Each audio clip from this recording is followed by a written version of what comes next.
Learning objectives include various types of microscopes. There include Darkfield Microscopy, phase contrast microscopy, fluorescent microscopy, transmission electron microscopy, and scanning electron microscopy. There are many others also, but we would go through only few of these. In dark field microscopy, it is a variation of light microscope where the light source is used with a different condenser. It's a special condenser that bends the light and throws the light through the specimen in a way that light basically does not, if there is no specimen here, the light would not pass into the object. So when the specimen contains the organism there, this organism would basically bend the light, and that bent light would enter into the objective lens.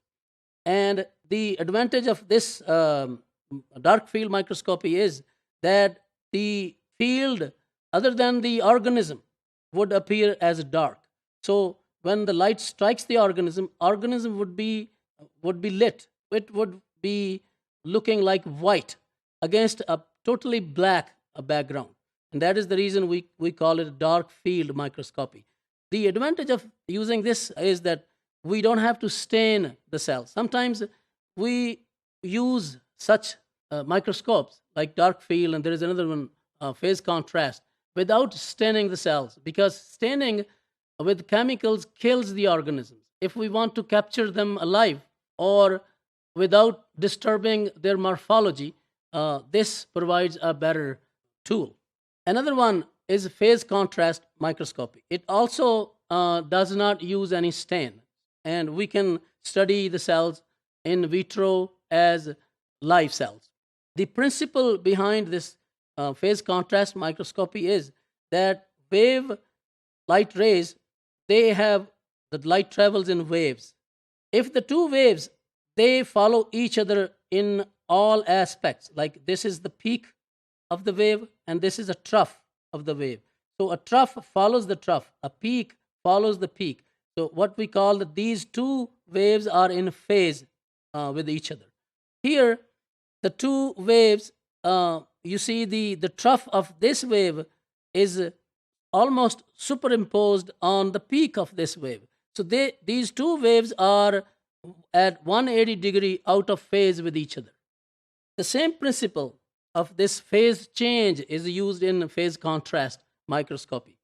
The organism, when the light rays passes through the organism, it is retarded by almost 1/4 of the wavelength.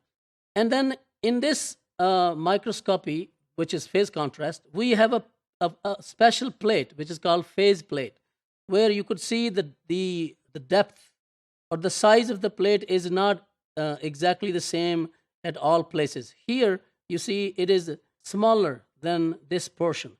So the light that passes through the specimen, when it passes through thicker part of this phase plate, it is retarded even more. And here, because it has to pass through a smaller distance of the plate, it is not retarded as much. So the trick is basically in this phase plate, which creates a contrast because of the variation in the phases of these two waves. So this wave, when this passes through the specimen and through the phase plate, is out of phase, 1/2 wavelength. And this difference creates the contrast. And the advantage again is that we can use this microscope without staining the cells. Another version of the light microscopy is a fluorescent microscope, where a dye, a special dye, that what we call them fluorochromes, they are used. These are substances that absorb short wavelengths of light but then emit longer, which is visible wavelength of light. As you can see here, this is the image taken from a fluorescent microscope. Fluorochromes, which are dyes or substances, they are attached to antibodies. As here, these are antibodies. They're attached with these antibodies. And then these antibodies, because they are specific against different organisms, those microbes could be stained specifically by these antibodies. And as these antibodies have these tags, these dyes associated with them, when we visualize these images under the microscope, they would fluoresce. They would emit different lights, colored lights. Here is the diagrammatic presentation of a fluorescent microscope. It, of course, uses a UV light, ultraviolet rays, which is kind of blue light. It passes through a filter, and then there is a special mirror which does not allow a shorter wavelength, which is here. This is a UV light. And when it strikes this mirror, it gets into the specimen, and here is the fluorochrome lying here. And when it strikes the fluorochrome, it gets converted into longer wavelength. And then this longer wavelength can pass through this mirror, and then could be the image could be seen by the viewer or by the person who is looking through the eyepiece.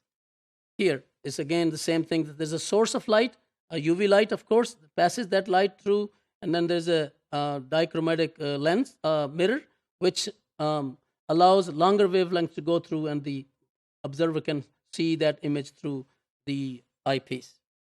Another version, as I mentioned, that resolution basically depends on the wavelength. Electron microscopy has way higher resolution power because electrons have very, very short wavelength compared with the light. But the principle of electron microscopy is exactly the same as light microscopy. So there is a source of light, there is a source of electrons. So this is the wavelength, this is the wavelength. The difference is that this wavelength is much shorter, and resolution as a result is much higher. Electrons pass through electromagnets, which basically act like lenses in the light microscope. So they focus the electron beam, and the electron beam then passes through a specimen, and then this image is created here. Because this is electron microscope, we cannot see the electrons with our eyes. We need a phosphorus screen, like a TV screen. So the image basically is created on a screen by the bombardment of these electrons. The advantage is that the image is much, much bigger. We can resolve very small structures, and we can see them in detail. Another version is scanning electron microscopy.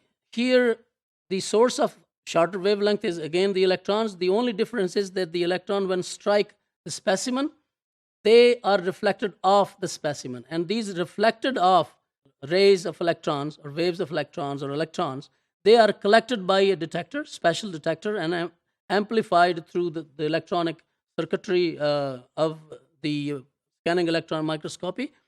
And the image is formed as a kind of three-dimensional image. This is the advantage of scanning electron microscope. So you can see the organism in 3D. Here is the image of Staphylo aureus. These are spherical cells, and as you can see, that look like beads, beautiful beads. So in summary, there is a host of microscopes available for us to use or to see different organisms at different magnifications. Some with staining and some without staining.